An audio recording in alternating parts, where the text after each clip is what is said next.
Hi, it's Austin and Amber, back for our final video in this series. We're discussing opportunities for expansion, our recent book, and this is our 8th video, and today we'll be discussing letting go. This is, if you have the book, is on page 99. It's week 13, day 5. Letting go. Have you ever held on to something, even when you feel it's no longer serving you? Be it a pair of pants that you haven't fit into for years, a job that makes you feel heavy and depressed at the end of the day, or a friendship that doesn't lift you up? We hold on even when our hearts tell us it's time to let go. But why? Generally, as we gaze into the future, we hold hope that something will change, that somehow circumstances will shift and we'll be able to wear those pants again. Our workload will shift, or our friend will realize they're acting in a certain way. We fear if we walk away, we'll miss out on that possibility in the future. But what might we be missing now as we hold on to that might be in the future? What if we're to trust our hearts, let go, and redirect our energy to make us happy? This isn't saying we won't have days when we don't click with our friends or have a difficult work day or need to squeeze in a bit just to slide into those jeans. However, it isn't every day, and it doesn't feel as though we're moving a mountain when it does happen.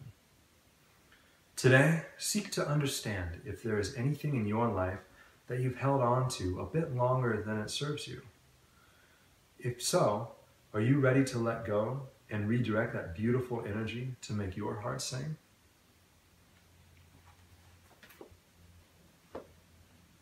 So, in this, what resonates with you?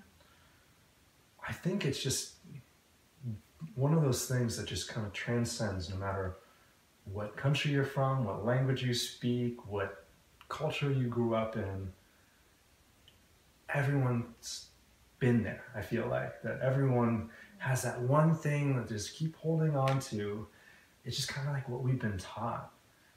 I know I grew up, going to different schools and organizations and being a part of things that, it was good to kind of self-sacrifice. It's good to give of yourself and not really get anything in return. Mm-hmm. And so through that, I started piling on stuff because I was always giving, and not really receiving. And, I didn't consciously know that that wasn't, in service to me. I thought I was serving and assisting and helping, and it's a beautiful thing. It's what I love to do.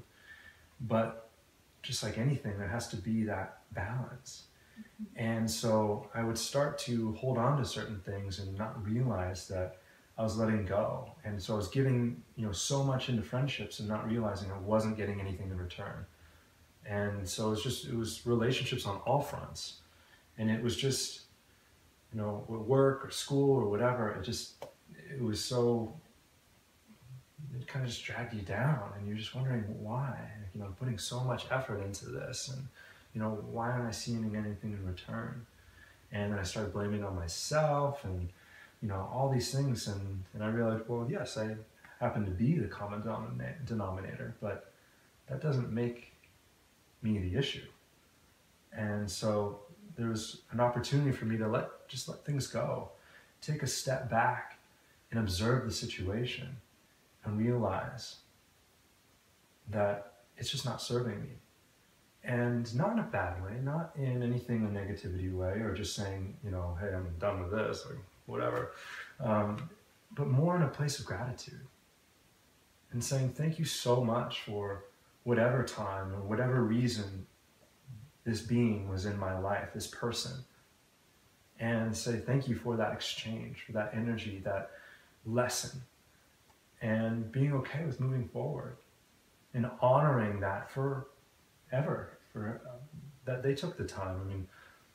We tend to forget that when someone enters our lives, that we always kind of feel that we know that they are there to teach us something, but we kind of always forget that we're there to teach them too. That's why we came into their lives.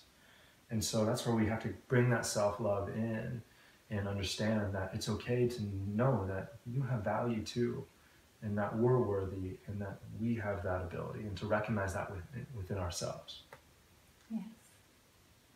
And I love in this one that we talk about, yes, it's people, different relationships, but often, and I can, again, only speak for myself, but getting stuck in cycles where you're at a job that doesn't fit with you any longer, but you're fearful of, if I leave this, then will I ever have anything else? Or, you have things that you hold on to forever.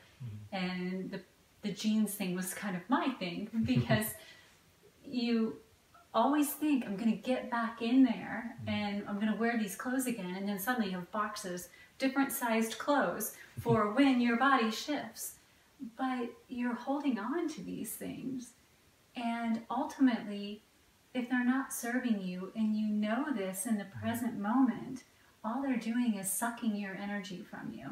Energy that can be redirected into something that will be serving you. Like a really smoking hot dress that would look better on you than those jeans ever did. Or a job that isn't a job, but a career that you're passionate about. Yeah. And so it's believing in yourself enough, believing in all that you are enough to let go and connect real time and put that energy in that present moment. Yeah. And it's empowering. Absolutely. I think you brought a great point up about this redirection. I think the issue is this fear, like you said, fear of loss, fear of missing out. And so it's that understanding that it's just simply a redirection. And so, I may, let's say I have two friends, and one of them is not serving me, but I'm not recognizing it. And I'm spending all this time, dealing with whatever they've got going on, and then taking that on for them just so they don't have to, which is, it's a nice thing, but, it's causing a lot of stress that's not even mine. Then I've got another friend over here that's supporting me, and it just creates this kind of chain. And what I could have done is taken the time to say, this isn't serving me, and I appreciate it. Still can be friends, but I'm not going to allow this, this kind of, all this guilt or whatever it is that's being put on, or taking it on for someone else. And I'm going to redirect that energy to this person who is going out of their way to assist me. And then create that perfect, beautiful exchange of balance.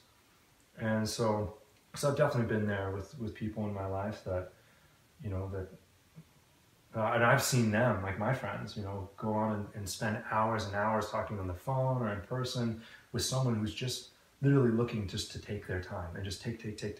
And you just see them just start to falter and just fall. And it's sad, it's just, and so it's that recognition. I know we've all been there, and we've all experienced that, and or see of our friends doing that. So being able to step in and share that it doesn't need to be that way. It's not meant to be that way. It's meant to be a balance. It's meant to be an exchange. It's meant to be loving and supportive. It should lift you up. Yes, exactly. All things should be lifting and elevating, or at least calming, if nothing else. So yes, that's the point of letting go. Yes. So, well, thank you for everything. This has been a lot of fun for us, just sharing some of our favorites. And the best part is we've got a full 6 months in this entire book, and we're actually going to start digging into some major themes within the book. Letting go is even one. We're really going to dive in deep into it, because we've got a couple different expansions all around letting go of guilt and different things like that.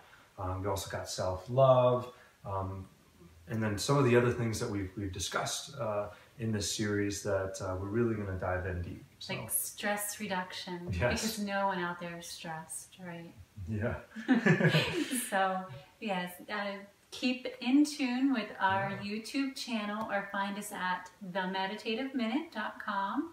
You can learn about upcoming video series And we are always happy to communicate with you either underneath this video Absolutely. or on our website. There's a contact us form, or you can schedule time with us too. We're always here to be of service. Absolutely. And if you're looking to purchase the book, there's also opportunitiesforexpansion.com, and we're up on Amazon. So, and if you do buy a digital copy, I've got a lot of fun stuff involved with it, including a couple different self-love series, meditation series, and even some guided meditations that we personally did. So thank you so much, and we look forward to seeing you soon. Namaste. Namaste.